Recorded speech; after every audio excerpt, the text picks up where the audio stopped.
Well, greetings to you. It's Saturday, and of course, it's just another day for me and just another opportunity for me to be here with you. Thanks for tuning in. I know a lot is happening around, there are lots of activities all over the place. A lot of you have taken this time off to be with your family, to take a break from television, from social media, take a break from whatever is toxic. And normally, Saturday is a time when you want to recoup, you want to revisit your thoughts as to what has happened over the past week. And to be thankful to being here at this moment in your history or your story. I share the same sentiment. And I want you to know that you are not alone in this. Howbeit, the struggle continues because we are 2 months away from the biggest election in the history of Guyana. 2 months away. A lot is at stake. A lot cannot be taken for granted. We must understand, while we may take a break, crime doesn't. A matter of fact, crime sees an opportunity when the law-abiding citizens decide to take a break. Criminals get a heyday when the good citizens of Guyana decide to take their security and their peace for granted. Something's on my way here. But I don't take a break because I know that progress must continue. I know that progress cannot take a vacation. Progress doesn't have time off. Progress has nothing to do with the time on the wall or the day of the week or the month of the year. Progress is not limited and should not be limited to a 5 years trial. If progress starts, progress must continue. And the stewards, the security, the persons who must safeguard the continuity, the longevity of such progress is not the president of Guyana, neither the ministers of his cabinet. It is the people, the citizens of Guyana, to whom the progress is owed. The citizens of Guyana to whom good life is owed. So you cannot take that position that you hold as a Guyanese citizen for granted. You cannot trade that position for nothing. And you must understand how valuable you are as a Guyanese citizen, how extremely valuable you are. That you must understand. And don't take it for granted.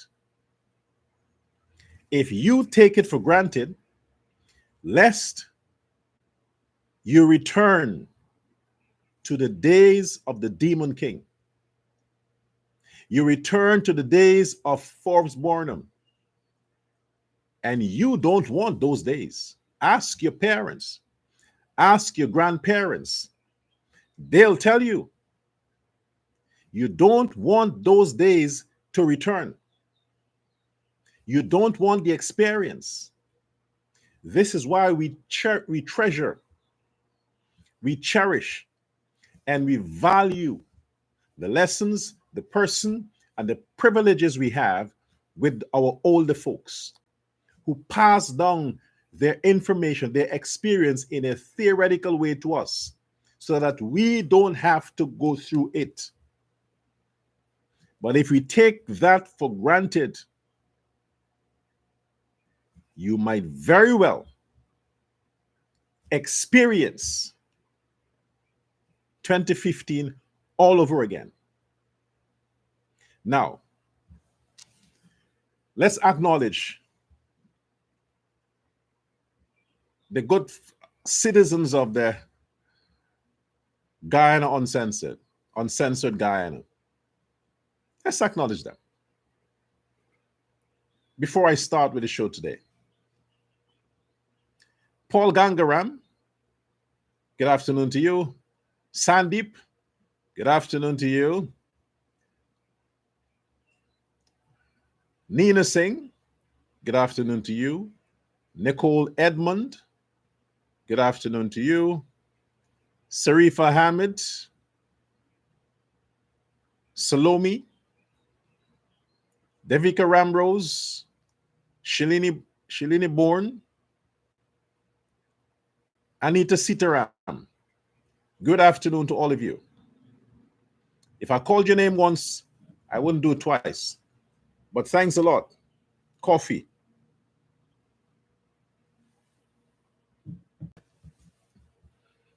Don't get it twisted. I'm not addicted to coffee.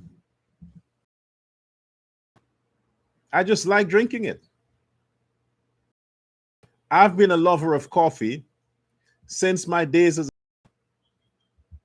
my mom used to have a problem with me drinking her coffee. She says, "You were too young for coffee." I said, "Okay, then I'll use chocolate." So either way, chocolate or coffee, I am a sucker for both. And this has been the case ever since I was born. You see, I always want to replicate the titties. And you know, when you're breastfeeding as a kid, you have that closeness. You have that closeness. And I've had the pleasures of both worlds, Hindustan breast and African breast. So you have to get the combination. The combination is chocolate or coffee. You can't relive those days as a kid, but you can find a way to replicate the pleasures, the experience, and the joys. So when I consume chocolate, I feel loved. I feel pampered. When I drink coffee, decaf, you know, not the ones with the caffeine, decaf, that's the expensive one.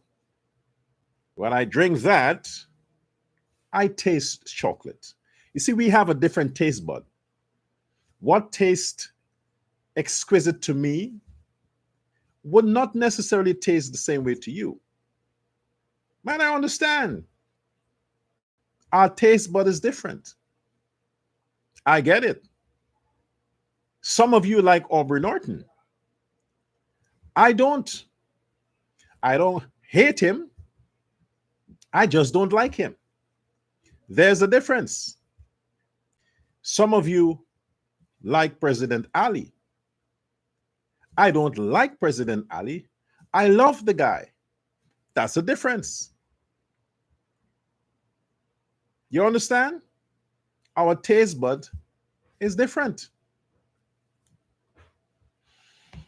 Okay. Okay, fine. Leave the chocolate. See? I'm already talking about chocolate. I want to address some things that constantly people are asking the question. And these questions don't only come from my viewers on Facebook or YouTube or TikTok. They come from everywhere. So I have to select which are the prominent questions or prominent concerns that the people have, and then I would bring it to the fore. I'll make it a part of my agenda to talk about it. You understand? Because when you combine the views, you're talking about thousands of people. So I have to bring it out and try to address it. The number one question, which often has been misrepresented, and I can not understand, but I have acknowledged the reason for that misrepresentation as to why it is necessary for those kinds of people. Misrepresentation in the fact that first it was the Jagdeo government that has been accused of being a racist government. Then it was the Ramatar. Now it's the Ali. And because President Ali is relevant, and because we have an election that is scheduled for over the next 2 months, and because of the fact that now is that campaign period where all kinds of misinformation is being spewed out there. And the PNC, the AFC, now we have this troubled child from Win. They have joined arms and have collated their ammunition, targeting. All their arrows are targeting one person. And as a result of targeting that one person, everybody who is associated intimately with that one person falls prey to the arrows.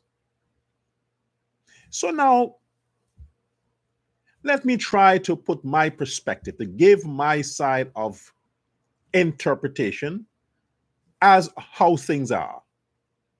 So therefore, those people who might be vulnerable and consider themselves independent and consider themselves neutral can understand that if they are thinking of endorsing or voting on a particular candidate, I want to help them to get rid of that cloudy vision, that blurry vision that stands before them, so they can understand. Is Irfan Ali a racist? Is the government of Irfan Ali a racist government? Are the policies of Irfan Ali's government racially designed? Are the people that are non-PPP, non-Indian, are those people being targeted and are facing economic, social discrimination in the deliverance or distribution of the wealth of Guyana via the Ali government and his cabinet ministries? Questions. Decent questions, and it's not an issue. They are welcome. Now, what can I address? First of all, let's go back.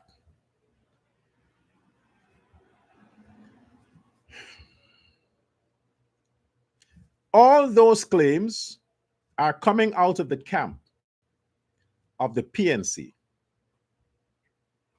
And it has always been that case. They have to have something to contest, to campaign on, to have a motivation for, to be inspired by. And the things that they choose forever is that one subject, that topic sentence, that is their heading for every situation. PPP is a racist regime. Regardless of who the PPP candidate or the president is, it's a racist regime. That is across PNC propaganda. That is something that they have continued to say forever. And I would know, because I've had experiences as a child to eavesdrop on conversations that were conducted within PNC camp. I would listen, and they think you don't understand, but I was always smart, so I always understand what they're talking about. And every time the blacks get together, the Afro Guyanese get together, the subject, let me make a parallel. When men are together, men talk about three things: politics, sports, and pussy. Not women. There's a difference. Pussy. Not women. When women are together, women talk about one thing. Okay, fine. I'll level it. Three things. Women together. It doesn't matter what ethnic group or racial composition. Persons with a pussy. Come on, I can't say vagina. I just say men talk about politics, sports, and pussy. How can I say that women talk about vagina?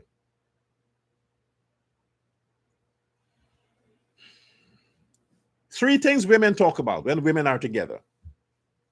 One, money. Two, money. How to get it. Three, money. How to spend it. Women, all women, when they are together, they talk about money, money, money. When men are together, men talk about politics, sports, and pussy, meaning sex. That's the human difference. That's the diversity as to how human beings operate, the different sexes. Now, ethnic groups. When black people,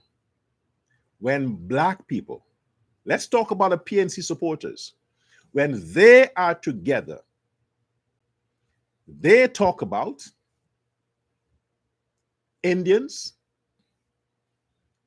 how to hate Indians, how to discriminate against Indians, how racial Indians are, and how to hate Indians. Everything the blacks, when they are together, they talk about is about the Indian. And the conversation usually have nothing positive or nothing good towards the Indian, the East Indian, the Indo Guyanese. When Indians are together, what do they talk about? Where to invest, how to invest, how to earn more money, how to protect their families, how to grab opportunities. The last item on the agenda of an Indian gathering is the black man. Indian people don't have the time to talk about black problems. If the issue of black people come up in conversation, one, it is because of some protest or some destruction that are fueled by blacks, or some threats that are coming towards them via the blacks, or some burglary, and their conversation is about how can they help these people. The typical Indian, whenever there's a problem that they have to discuss the issue of the black person, they're asking themselves, among themselves, the question, how can we help them? How could we help them so that we help ourselves? Meaning, if they don't steal, we don't have to worry. If they have jobs, they wouldn't steal. If they are busy, they wouldn't idle. Therefore, they wouldn't commit crimes. So the Indian people, when they're talking about black people, they're talking about how they can help the black people. Help. While when the blacks are together, they talk about how they can destroy, break the Indian. Deep stuff, huh? I know. More of you should be on my life today.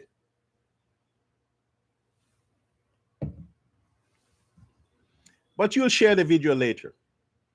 I want everybody to get this message. You see, the things that I talk about are not common conversations on platforms like these. People are busy rotating and recycling the same old talking point that everybody else is talking about. I like to be different.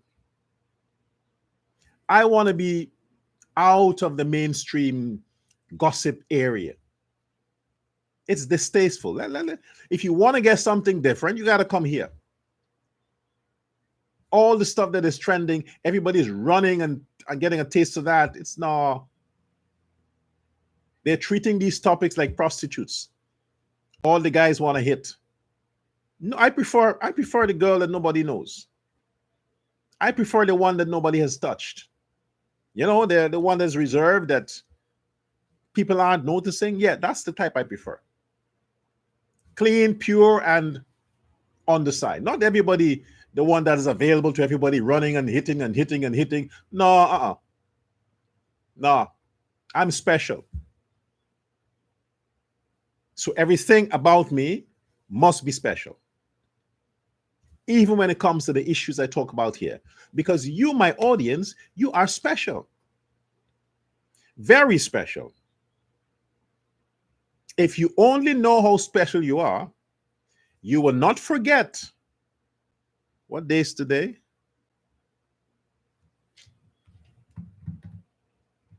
The 5th of July. The 5th. I've said before, is the birth anniversary coming up. Birth anniversary. And I would like to see your love gift. All these pastors, all these political parties are throwing fundraisers and they're making thousands. I'm just saying, as a one man, that let my supporters do my fundraising for me. So on this birth anniversary, I can smile and say, at least I have loving and caring supporters. Well, YouTube don't have the opportunity there to send private messages. And since I'm not using the software, you have to send me a message on Facebook or TikTok if you would like to get information as to how you can make the love gift. Not make the love gift. What am I saying? I have something to talk about with Aubrey Norton, and I'm busy with it in my mind while I speak to you, and I'm making mistakes. This is why you have to delete the PNC from your mind. If you entertain the PNC, you entertain the devil. And these two forces are pulling against each other in your head. God on this hand, the devil on the other hand. Is the Ali government a racist government? That's the question that I'm going to address today on this live. I can answer you just like that. A yes or a no. I can answer you and finish with it. But if I answer you directly, where is the excitement in that? Because if I say no, I have to give my reasons. If I say yes, I have to give my reasons. So what would it be? Should I give you a story as to why I think my answer should be a certain way? Good. President Ali, Irfan Ali, has a track record. And his track record didn't begin when he was minister the first time.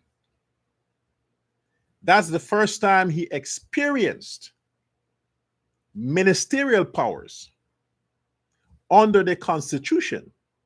And he practiced the powers that he had as minister, which were limited under the Constitution, to the best of his ability. And he delivered services to the best of his ability. Everything that the minister had done, everything President Ali had done during his term as minister, it was not a singular decision. A minister also has a team of advisors, of specialists, and he must consult with his team. That's how he learned. Before Ali assumed the position or was appointed, his political appointment as Minister of Housing, he had no experience whatsoever in that ministry, of that area. He's in finance. For what I know, his academic training was in the field of finance, statistics. That's what I know. But in terms of agriculture, in terms of land survey, in terms of development, I don't think he had any academic experience in that field. But budget, money, yeah, from what I know.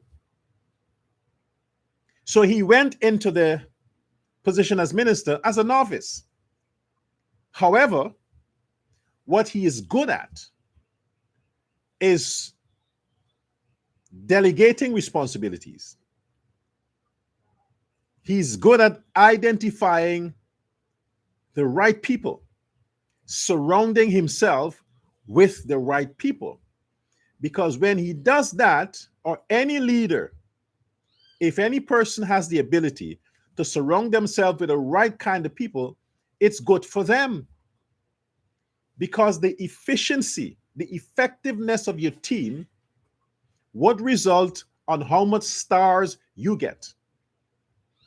And he got lots of stars during his time as Minister of Housing. A lot of people benefited, Guyanese.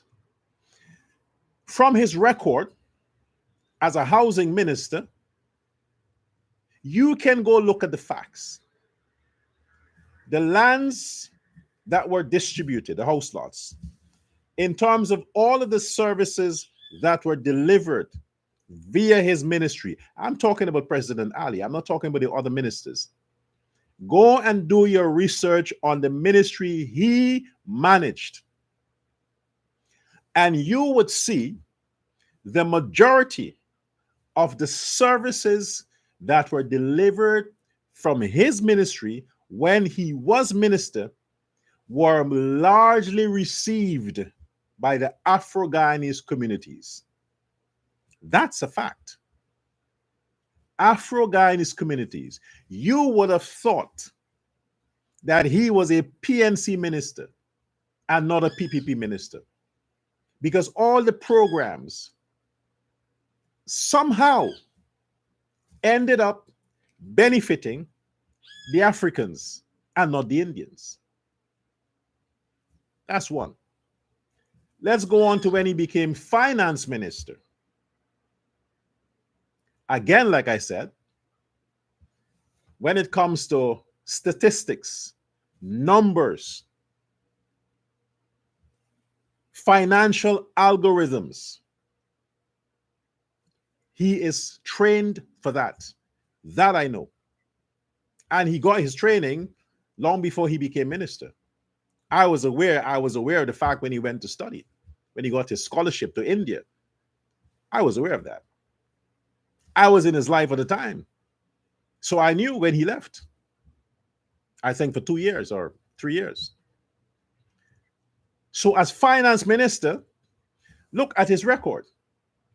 Look at all of the things that was done.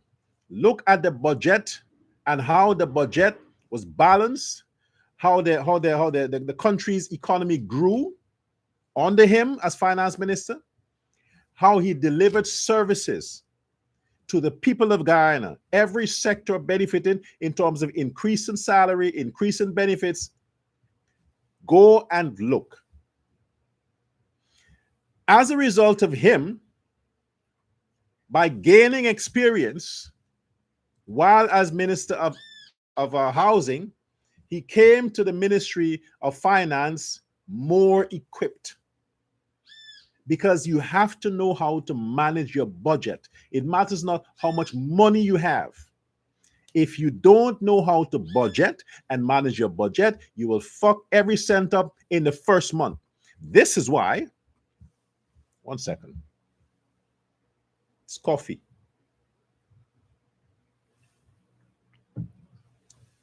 This is why most, you know what I'm going to say, most Black households, most Black professionals, most working Black individuals, when they receive their money on the Friday or the fortnight or the end of the month, 3 days after that, they're fucking broke. 3 days after that.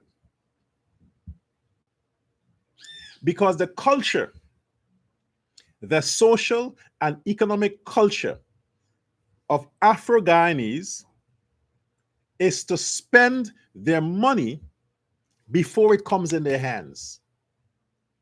They already spent it.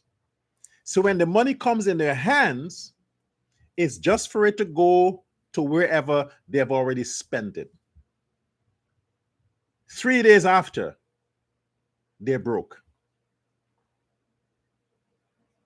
You see why the Barnum regime could not have grew Guyana's economy while Guyana was lower than Haiti economically, while the people of Guyana starved and was only living for the purpose of life for 28 years, a whole generation.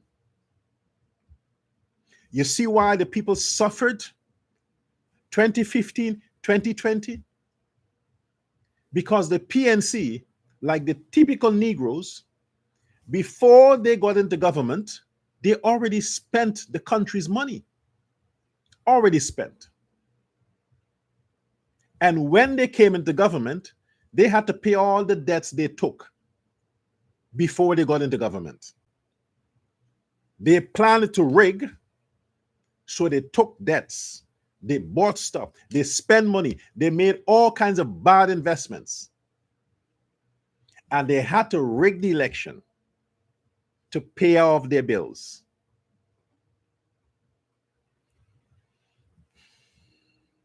The Indians,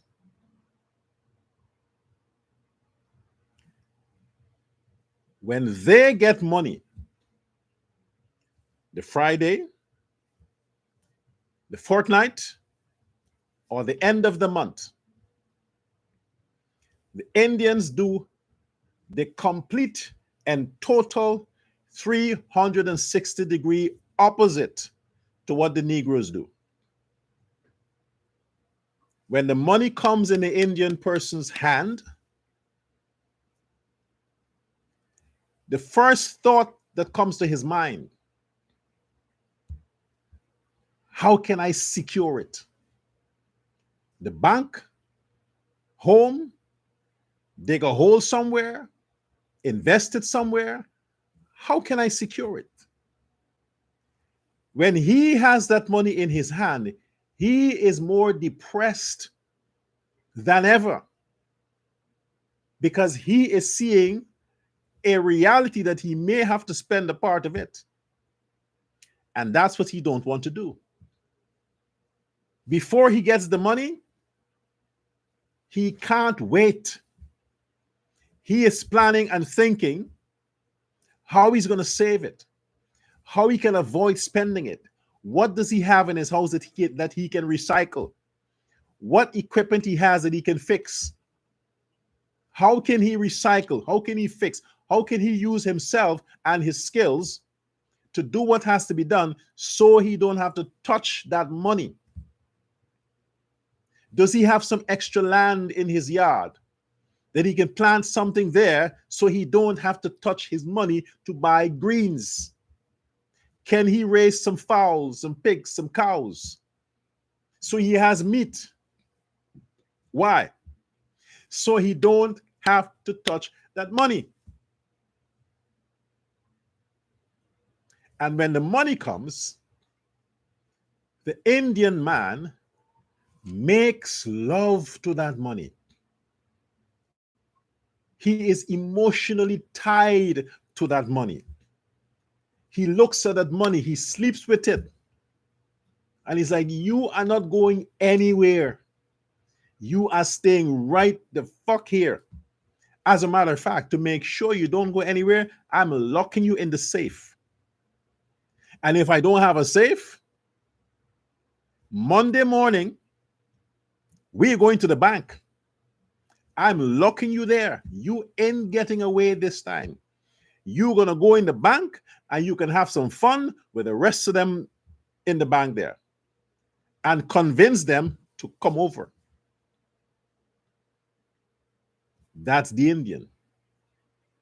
The only way he touches that money is because there's no other options.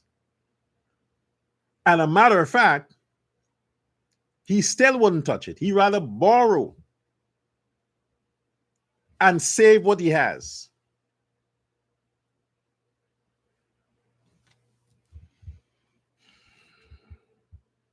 That's the Indian. So what we do? What happens?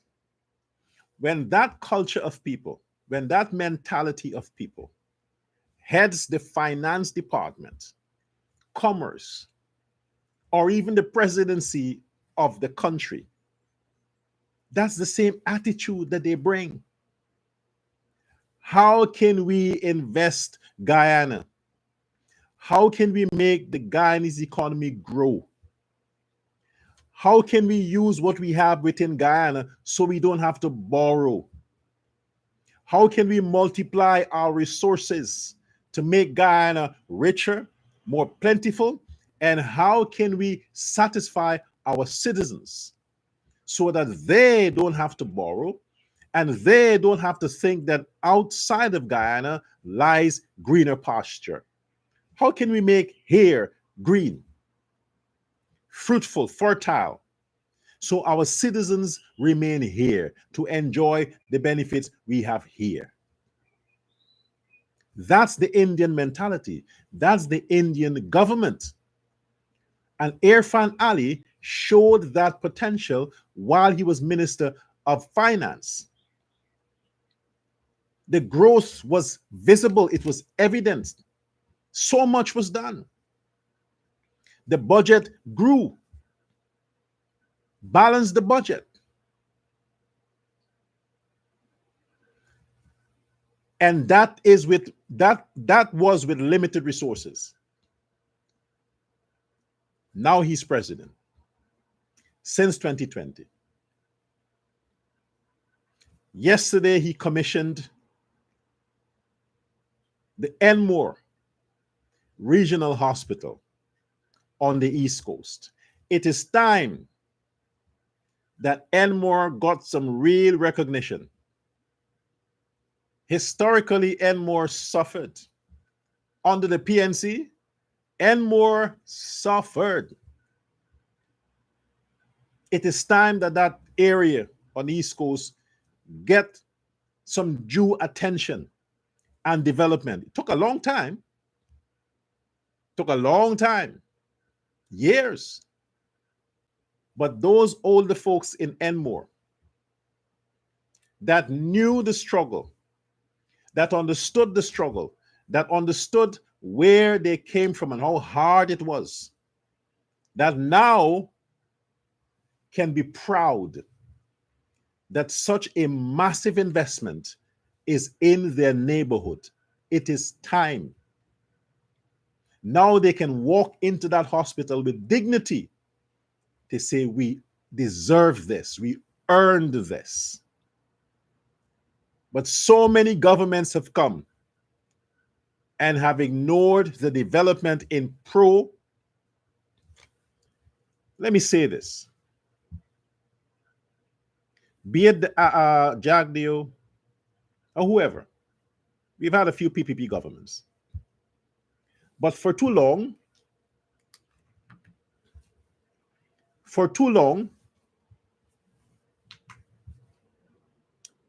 governments have come and have left. And those governments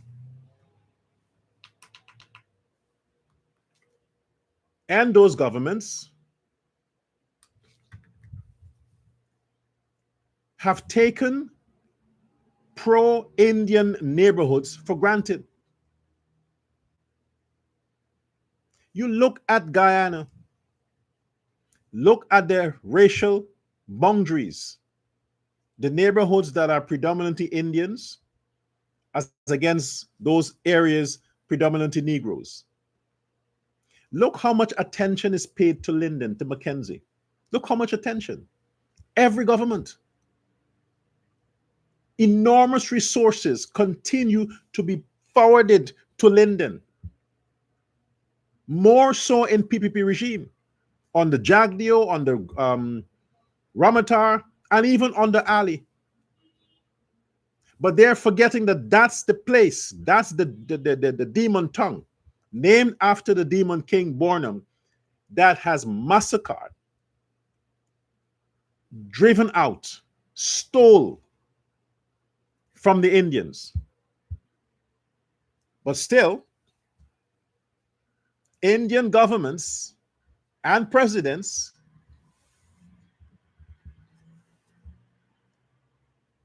continue to bow to the demands of Lindeners and the PNC, while at the same time not doing or giving equity towards the neighborhoods that are predominantly Indians. Look how long Enmore has waited for something significant to be in the neighborhood. And now President Ali is talking about further development, further future. I am happy that at least I'm happy and I'm glad that this massive investment in Enmore happened under President Ali's government. I'm happy. Also, the one at Diamond on the East Bank. I'm happy it's under his government. Because previous Indian governments didn't really do much for Indian communities. Yeah, I'm a supporter of Jagdeo, but Bharat Jagdeo, spent more of his resources pleasing pleasing the Afro Guyanese. A lot of Jagdeo's resources went into Afro Guyanese community. And Ramatar was controlled by the PNC. I am happy at least Irfan Ali is trying to balance it. But still, he's giving a lot towards the Afro Guyanese community. I don't understand why every government has to babysit the black man. I don't understand why. Why can't you treat the situation by county? Come down the line. There's so many neighborhoods that were neglected, still being neglected for decades. And you're skipping them because you want to keep the blacks calm. You want to quiet them. You see, I'm doing this for your neighborhood. They don't give a fuck. They don't care about that. If you don't do it for them personally and their household, they don't care what you do in the neighborhood. The black man is not like the Indian. The Indian man don't necessarily want you to come to his house and clean his yard.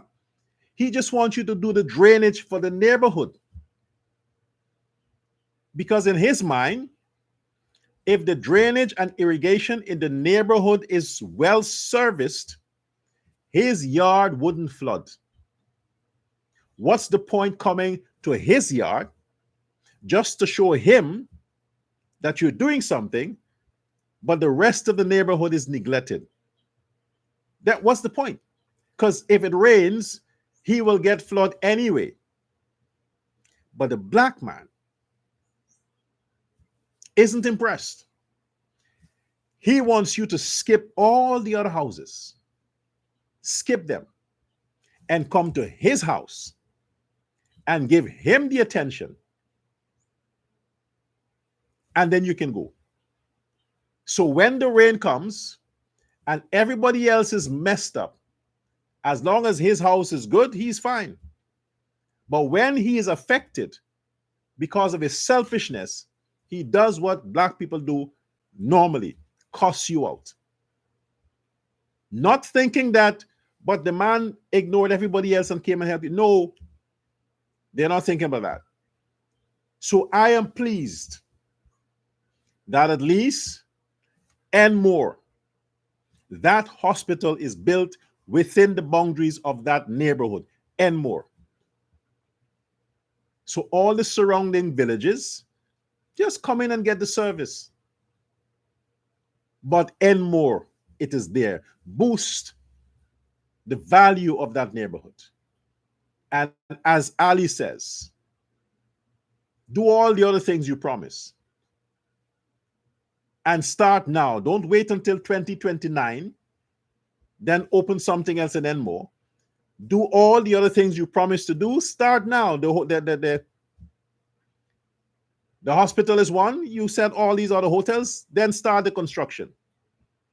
So by 2026, you can open a few more projects. Give Enmore that respect it deserves. And the other villages along that East Coast is there. You're spending money in the black neighborhoods and there is no economic growth. They're not helping themselves. They take their money to buy fancy cars that they have no house to park it. They can't put gas in the cars. While the Indian man is building a home, servicing his neighborhood, taking the money to get a business, to buy some vehicle, to start a business, to provide a service. Put the money in neighborhoods that shows potential, development. Don't invest money because you want to please a bunch of niggas. Don't do that. Invest the money in the neighborhoods that are showing progress, because progress pays taxes. Remember that. Progress pays taxes, and taxes service the country's debt and the country's needs. The taxes do that. So President Ali's government, is President Ali a racist? I think by now you can formulate in your mind what I mean. But we have to examine the cabinet of the president.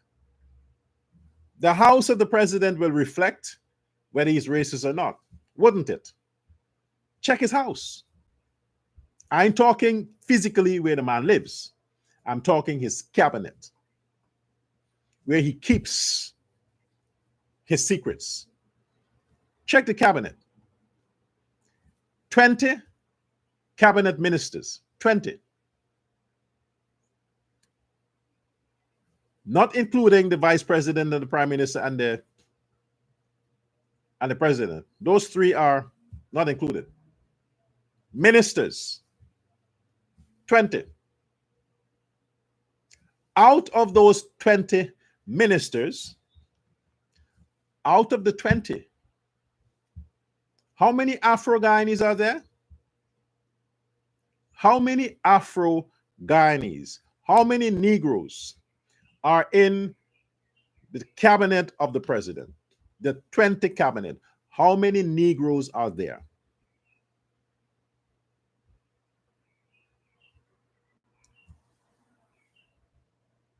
Seven.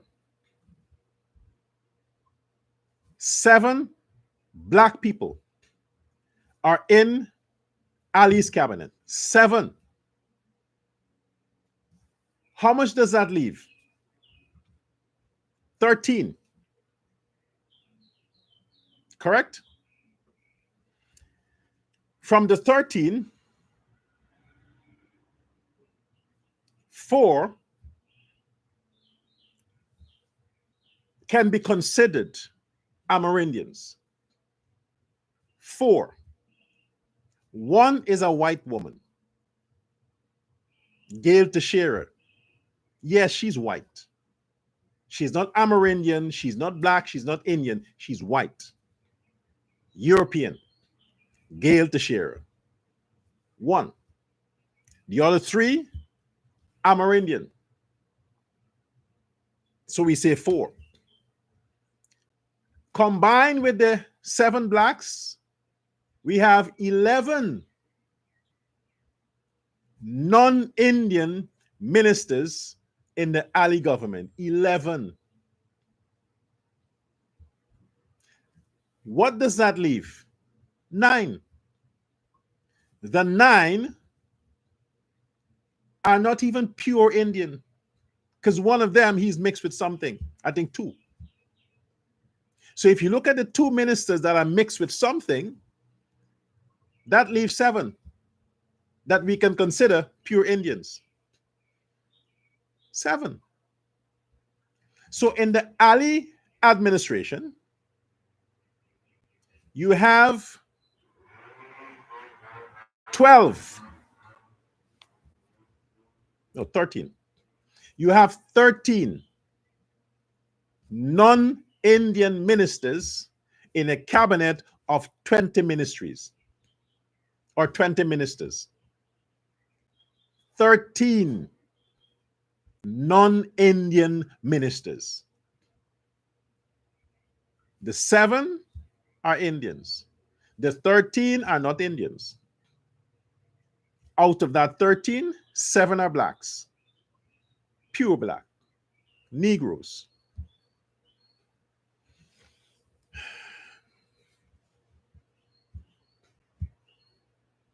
You see why the Indians can't get service? You see why? And imagine them Negroes are talking about racist government.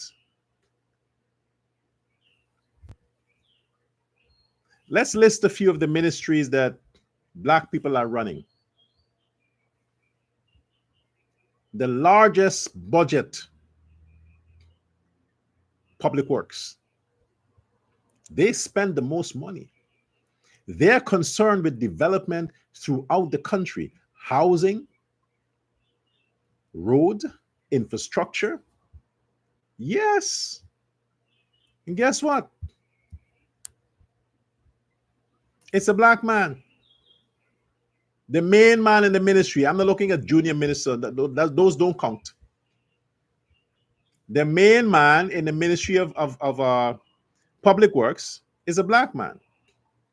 He handles billions, hundreds of billions in the budget. So you see why the black communities are getting the attention they don't deserve?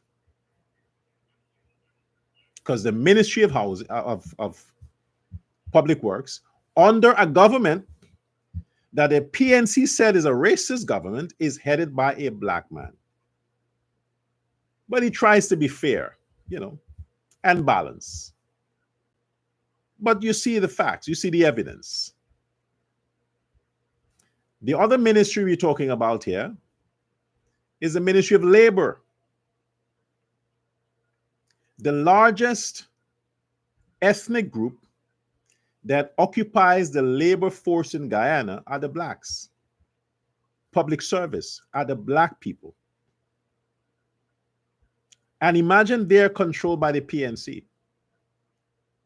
The Minister of Labor is a black man, but the labor force in Guyana are pro PNC supporters.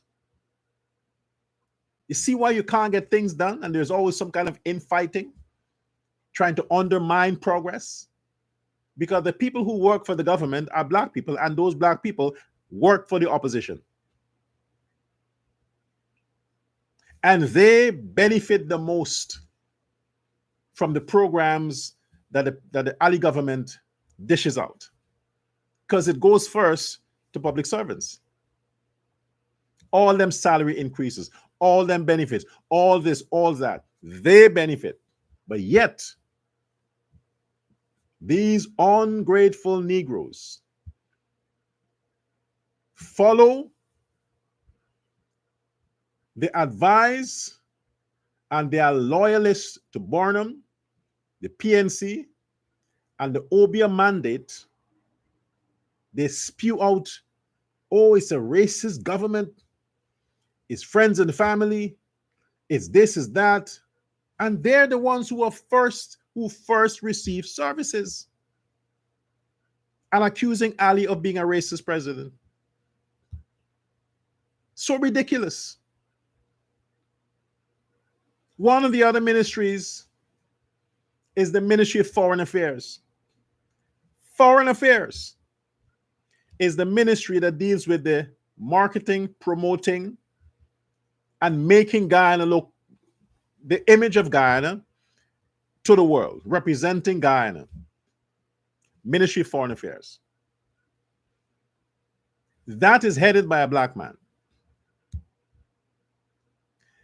If you live in another country, you understand how the Foreign Service works. The group that has the largest constituent in the country, usually from that group, the minister or secretary of foreign affairs comes from. Usually. State, Secretary of State. So you were saying that Guyana has a large population, or the largest population in Guyana are the Africans or the Negroes. Hence, you have the public foreign affairs minister as a black man. Some countries do it for political mileage, to calm down the blacks in the country. Or if they want to seek some kind of favor from Africa, they put a black man to go represent them. But in this part of the world, the perception is, based on the size of your ethnic composition, that'll be there. But in Guyana, you have a black man who's a minister of foreign affairs. But yet, the black people in Guyana are just above 30%. Pure. The smallest. The largest is the Indians. But yet they're represented by a black man. And these are the people who say the Ali government is a racist government. So look at all the other ministries that are headed by black people in the Ali government. Look at the ministries and look at how the services of those ministries are being given out to the Guyanese people. In the PNC time, it was worst, because PNC had Indian rubber stamps just to appease the dumb Indians who think they were represented. But the control in the PNC cabinet were solely in the hands of the black people. And that reflected in the services that were given out. The Indians were heavily marginalized on the PNC, heavily marginalized. Difficult for them to secure jobs in the public sector. always getting a negative result when they go to apply or they go to the training of the police force or the military, medical care, insurance. It was so terrible that most Indians or Indo Guyanese had to put their plans on hold. They could not take the chance and the risk to say they're going to invest in anything under the PNC government. They had to put all their plans on hold because of what they have seen happening. Now, since Ali became president, a lot of Indians are now taking loans. They have seen a different environment. They trust the climate. It's a level playing field. And now they're now going forward and making their investment. And they're the ones who are saying the Ali government is a racist government. This is what I want you to look at. If this man is such a racist that they claim, look around him.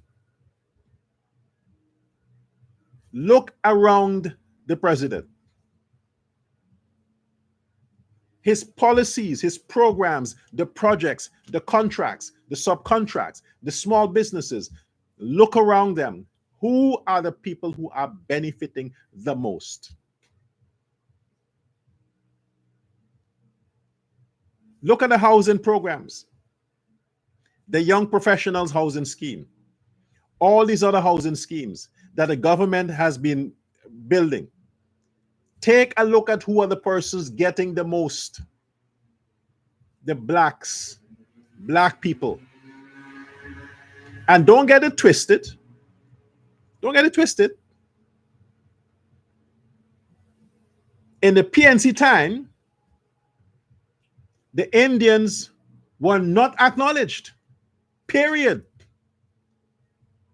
Period. Now it's a level playing field. But my point is, in the PNC regime, the blacks got all the benefits. And you would think that if the PPP or if Irfan Ali is such a racist, the Indians would get all the benefit, but it's not the case. The blacks got all the benefit in PNC time, and in PPP time, they're getting even more benefit. And now the Indians are getting some kind of benefit because every President Ali is balanced. He is balanced. It's reflected in who he is. He is balanced. The man don't have it within him to any way show discrimination.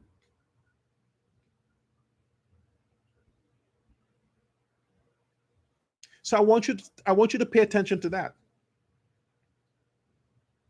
All the things that you're hearing. I saw something circulating the other day about when Ali was Minister of Housing, I think. He built some mansion and some penthouse somewhere. And the ministers are this, the ministers are that.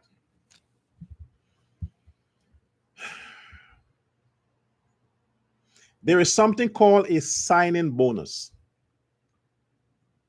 Companies do it.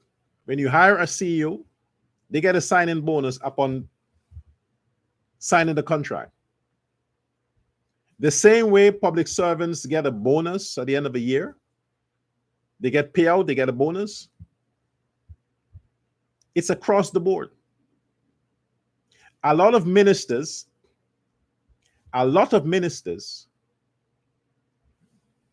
have a easier access for loans at banks on the credibility that their salary is secured.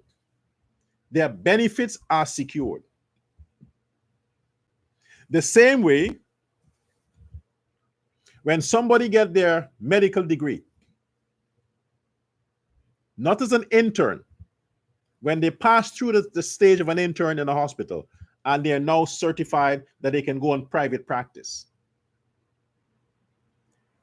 If that person has zero credit, never took a loan before, has nothing on their name, with their medical degree, with their credentials, they can go to any bank, and that bank is going to stand by a loan for practically any amount. So a doctor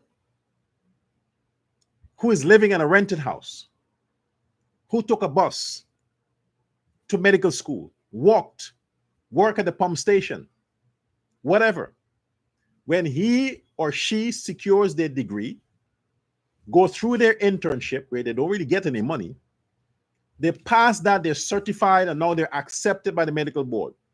They can go to a bank and take a loan and build a mansion after that. The bank would offer them on that merit that this is a lifelong commitment, and they would have the income to service that debt. So the bank take the risk. It does the same with politicians, ministers, because the ministry, the minister has 5 years. And the minister's salary with benefits can triple a bank payment. So a bank would lend a minister, give a minister a loan to build whatever mansion they want, because the bank knows that the loan is secured by the government or the state. Some ministers get out of office and still have to pay their bank loans because they took a lot for granted. They have not been servicing their debts. Haven't you heard ministers' property gets seized, levied upon? Yes, it happens. So the fact that you may see a minister yesterday live in a shack at a shanty town, rides a second-hand car, but when he becomes minister, he has a Benz or a fancy house, and your first reaction is, oh, it's corruption. He stole the money. Is the government's? No, get your facts. Public servants, permanent secretaries, certain privileges comes with the position, like duty-free concession. Government vehicles, it comes with the package. Government housing, loans to buy houses, loans to build houses, it comes with a package. That's why you elect representatives, because that's all they can do. They can't do a side hustle. They're compensated for 24/7 attention to that job. So the state makes sure through the legislation that your representative passed in the parliament makes sure that these people are adequately provided for so that they can function efficiently in their position. A minister of government must 24/7 for 5 years commit to that job. No other distractions. Can't take a second job, can't take a contract. So the government or the state or the policies of the constitution want to make sure that it provides enough for these people so they won't be corrupt. And that provision comes with insurance, housing, vehicles, concessions, a salary, benefits. And that's what you see. And a lot of you think that these guys are corrupt because you don't know how the system works. You don't know how the system works. Why would President Ali come and say, hey, I took $400 million a loan for the bank to build a house? Why would he come and say that? Go check the bank. Ask the bank how much money he borrowed from the bank to build his house. Ask the bank how much money the ministers borrow to build their houses. You have young professionals housing scheme where you can buy a house there from 10 million, 20 million, 30 million. And that's somebody who gets out of school, now start a job, but can buy a house via the government for 20 million. But you may see that and you have no idea that that person has committed themselves to years in debt. So they have to be constantly working to pay off that debt for that house. You don't see all of that. You see a big house, a fancy car, but you don't see the misery that the person's living in that house has to pay that house back. You never see that. So all this junk about ministers overnight becoming rich, it is not true. It is false. Okay? Ministers get gifts like everybody else. Everybody else. I'm not a minister, but I get gifts sometimes. So if somebody likes what I do, they support what I do, and they want to send me a gift, and they want to gift me a car, does it mean I'm corrupt? Does it mean I'm corrupt? Of course not. People give gifts to ministers for favors. And the favors doesn't mean that the ministers get taking money under the table. The favors mean the minister might say, hey, you know what? This person's been there for 20 years. Let's fast forward him to like number 10.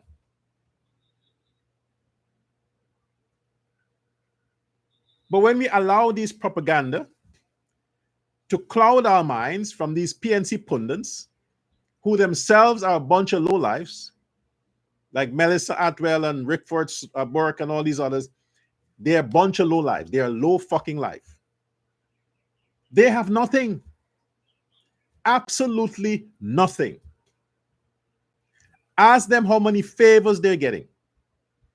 How many donations are coming their way. They don't have a job. They don't work anywhere. But they're living a certain lifestyle because they have to continue to lie and play the victim game to the poor Africans, the poor Negroes, who continues to send them money, donate to them, give them gifts, free food like Mark Benchcop, the free bread that he's getting on the, what is it, Liberty Avenue, somewhere there. They go to a shop, him and Bork. They don't buy bread, they get it for free. It's the same thing. But the ministers, they do a much greater job, more important job than sitting on social media all day, spewing lies, propaganda, and racism. What your concern should be as citizens of Guyana is that the services from the ministries are efficient, effective, and it's reaching you. And so far, most of you are enjoying the service of the Irfan Ali government. Irfan Ali is the least racist president, the least. As a matter of fact, I used to say he's the first Black Indo president. Just like I'm the first Negro Indo doctor, he's the opposite to me. He's the black guy, I'm the Indian guy. Because from day one, he seemed to be doing more for the blacks than for the Indians. But I can't accuse him of that because his services are balanced. They're balanced. Everybody is benefiting. The Amerindians, the Chinese, the Europeans, the blacks, the Indians, everybody is benefiting. To some of you, it might be slow, but you will get there. It is much better than the lower class the PNC had you. I promise you. Your status, though you might have something to do with that yourself, might be a third class, the services the government is providing for you is not at that level. It's first class. It's a first class service the government of Guyana under Irfan Ali is giving out to you, the citizens. But for some reason, you might be comfortable being there at a third class level. And that comes with your mentality. You got to get out of that mentality. Get out the ghetto. My father used to say, son, run from the ghetto.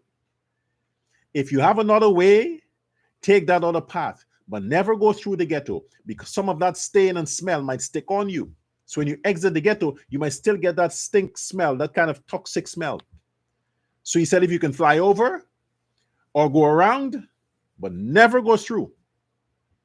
So if he said all of that, why would I want to mix with the ghetto? So some of you who may find yourself at third class, look at your friends. Look at the people whose company you keep.